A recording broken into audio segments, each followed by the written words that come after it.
बिस्मिल्लाहिर्रहमानिर्रहीम। आप देख रहे हैं media point 07।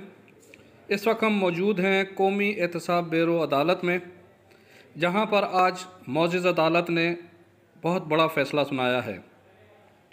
Municipal corporation तालका new Sukkur में होने वाली करप्शन के हवाले से दायर रेफरेंस में मौजूद अदालत ने 26 अफसरान, ठेकेदारों और अहलकारों को 7 साल सज़ा और जुर्माने की सज़ा सुनाई है। ये सज़ा सुनने के बाद मुल्ज़मान को कोस्टर के ज़रिए जेल मुंतकिल करने का सिलसिला जारी है।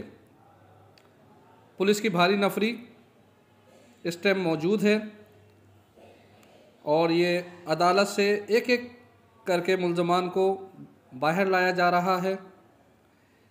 निशानदही के बाद इन्हें पोस्टर में बिठाया जा रहा है ताकि इन्हें जेल मुंतकिल किया जाए। नेब की जानिब से तकरीबन 80 लाख रुपए रेफरेंस में सज़ा के बाद बल्दिया के अफसरान में शदीद खौफ-ए-रास पाया जाता है। Parvez Khan, media point Sukkur.